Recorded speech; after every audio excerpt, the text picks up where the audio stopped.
Hello. Good morning, good afternoon, and good evening. Welcome sa ating channel. At bago tayo magpatuloy, pakihingi ng isang like and subscribe. At huwag kalimutang pindutin ang notification bell para lagi tayong updated sa mga bagong upload natin. Okay, so our topic is about factoring perfect square trinomial. Okay, so next slide tayo.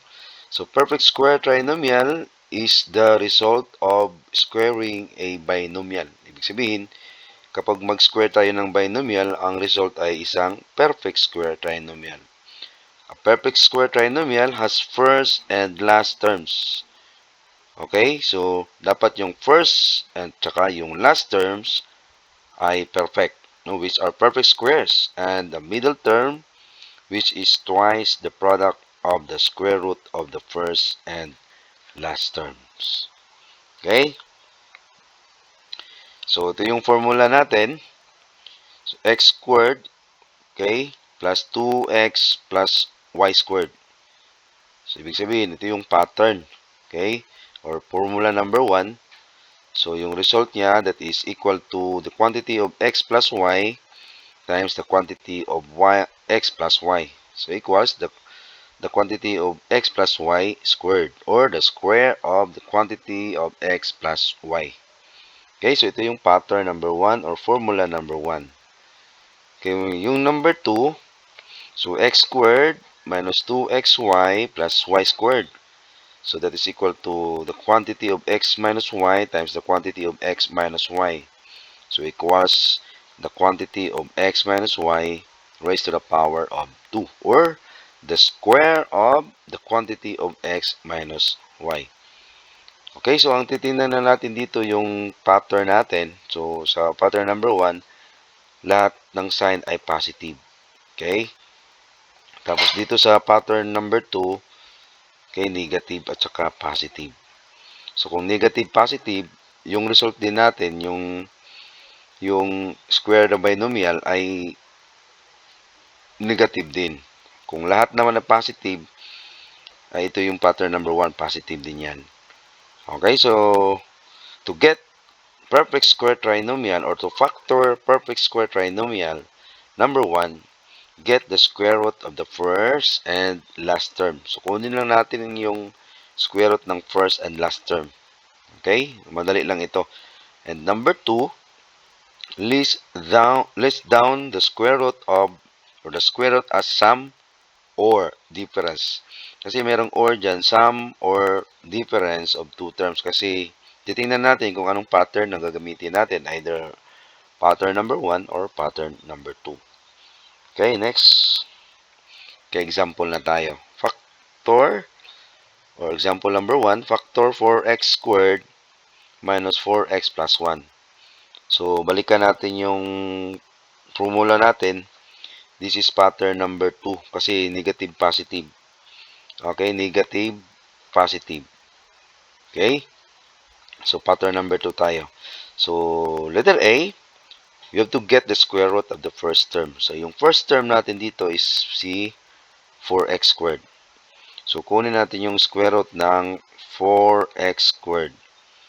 So, ang square root ng 4x squared, that is 2x. Bakit? Kasi kapag, kasi 2x times 2x is equal to 4x squared. Okay?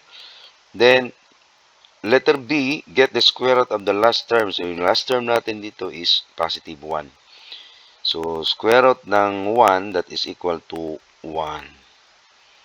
Okay, so letter C na tayo. List down the square root as sum or difference of two terms. So, again, yung number 1 natin ay pattern number 2. Okay, so tingnan natin yung pattern number 2. Balikan lang natin. So, ito. Okay, di ba? Ibig sabihin, balikan natin. So, this is the quantity of 2x minus 1. Pattern number 2, kasi nga negative. Okay, next is 2x, or the quantity of 2x minus 1. Or, dalawa yan, di ba? The same. So, ibig sabihin, 2x minus 1 raised to the power of 2. Okay, so this is your final answer. Okay, number 2. Example number 2. So, pattern number 1 yan kasi positive lahat. So, 9x squared or factor 9x squared plus 12x plus 4.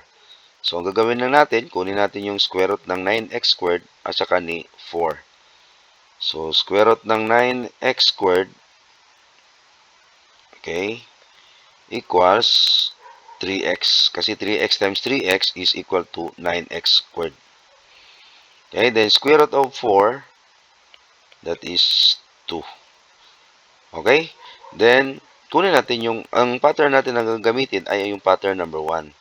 So, 3x plus 2 times the quantity of 3x plus 2, or the quantity of 3x plus 2 raised to the power of 2, or the square of the quantity of 3x plus 2. Okay, so number 3 na tayo. Madali lang yung topic natin.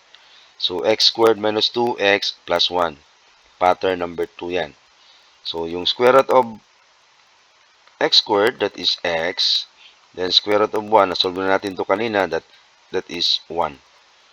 So, pattern number 2, ibig sabihin, x minus 1 times the quantity, or the quantity of x minus 1 times the quantity of x minus 1. Or, the quantity of x minus 1 squared. Okay? Tapos, number 4, lapit na tayo. So, diretso natin.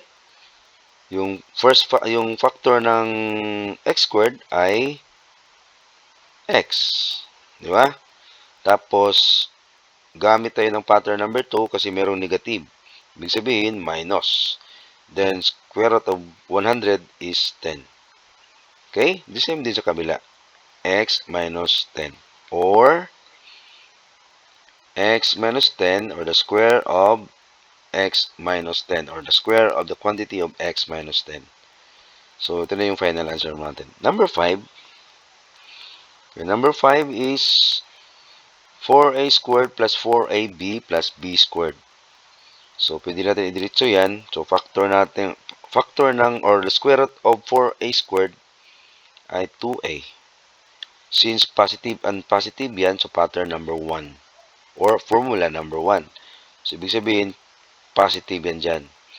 Then, square root ng b squared ay b.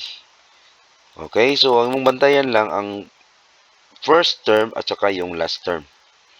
Tapos yung pattern niya.